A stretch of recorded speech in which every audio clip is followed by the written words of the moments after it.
This is Southampton at 5:30 in the morning. How do I know this? I'm getting on a train to Woking to my favourite place, Thorpe Park. I am on a mission on this, the last weekend of the season, to reach a total of 1,500 rides ridden. As we entered the park, I figured out my battle plan to get to Hyperia the fastest. As the gate opened, it was time for the only run-in I enjoy.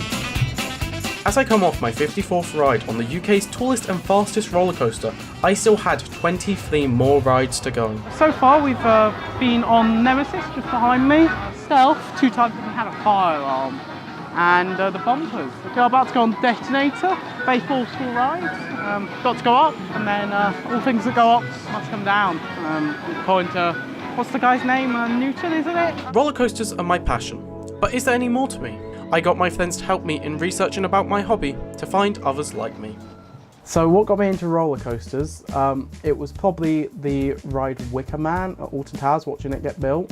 What do your parents think of this hobby? I guess it's sort of a bit annoying because a lot of travelling, and I think my mum sort of gets nervous because I sort of want to go to Europe this year. And other stuff I also do is I go to like community events. There's this community called Attraction Source. I quite enjoy going to their events. It's normally hiring out a ride for one, and then also normally you get like a talk from like somebody in the industry. What was the last community event you went to? So that would have been Scare Mazing at Thorpe Park. So we got to see one of the mazes with the lights turned on, and also have a talk from the 2 people in the creative department who told us like how they design the mazes and what's gone on into it in the past, like I think 5 years.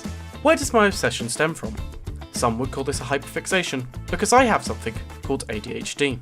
Okay, so we're back on my way home to see my mum and find out how I was when I was younger with my ADHD. Ding dong. Hello. Hello. What point did you think I might have ADHD? I didn't. Yeah. We didn't think there was anything because you were you and just didn't think there was anything wrong. You struggled at playgroup, and it was them that actually raised that they thought there might be something, so they arranged for you to have a screening. And I'd never heard of ADHD, so... So, do you remember what theme park you took me to first? Yeah, I think it was Drayton Manor to Yeah. Thomasland. You loved it, but there wasn't any sign of any real passion, and you had no fear either, did you? No.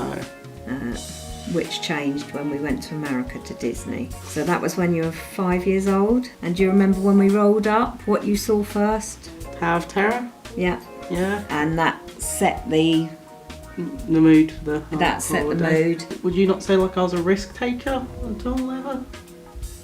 No. No. No, only when it comes to theme parks and rides. The more scary the better. Yeah. Once you'd got the bug for it, Yeah. I think then it became an obsession. Yeah, I think it was like being scared of them, just looking at videos of them, if that makes sense. Yeah. And researching them, probably. And then you started, didn't you, on Minecraft? Yeah. Building them and visiting recreations of them. As long as it doesn't affect outside life. Yeah. You know, other people like going out drinking or to the pub or nightclubbing. It's not your thing. You've made a lot of friends. Yeah. You know, you joined the enthusiast group, didn't you? Yeah. And you've made a lot of friends through that. So I think it's a good thing. After speaking with my mum, I wanted to see some more about the theme park community, so I went to meet a leader member of the community.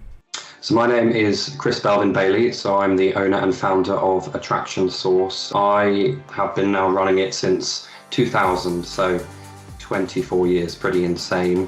We specialise in bringing like-minded fans of theme parks together. Do you remember what your first roller coaster was? I guess the milestone for me was my first inverting coaster, which was the Looping Star at Dreamland in Margate, and that I remember was a big deal because I was so petrified of going upside down for the first time. Can you tell me a bit about Attraction Source and what it's like running it? Absolutely. So, as I said, we're one of the biggest communities in the UK. I'll never say we're the biggest because it's subjective, I guess. Usually when we host events, we get some really great turnout figures, and that's a good indication of kind of the size and the scale of what we are. The events, is all about bringing like-minded people together and providing them experiences that you can't do on a normal day out. So if someone said to me, okay, well, what is the event about? Surely I can just go to the park. Well, I will say on a normal day out, you wouldn't be able to see behind the scenes. You wouldn't be able to meet park management and have them do a talk and a Q&A.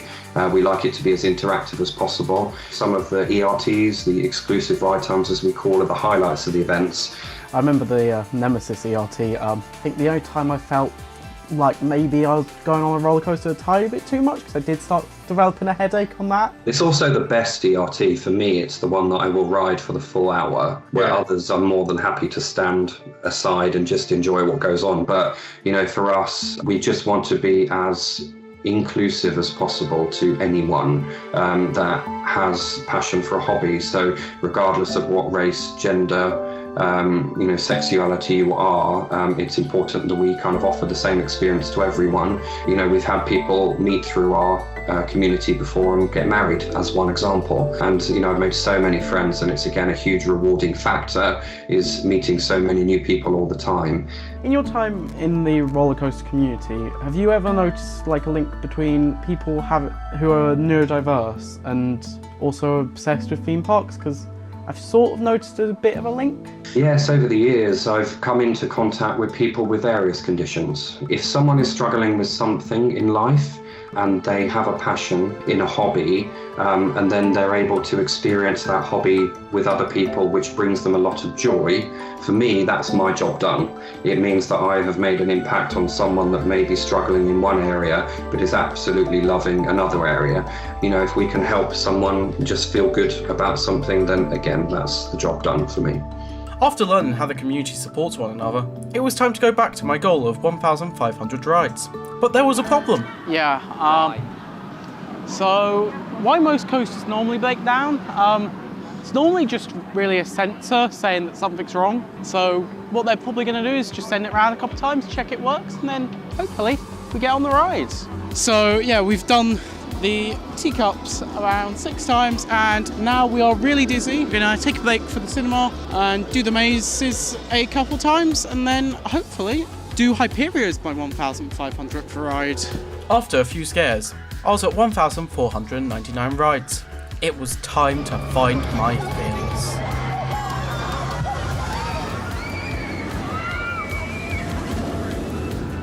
As my 1,500th ride was over, the 2024 season came to an end. Thank you for joining me on this insight into my life as a hyperfixating enthusiast.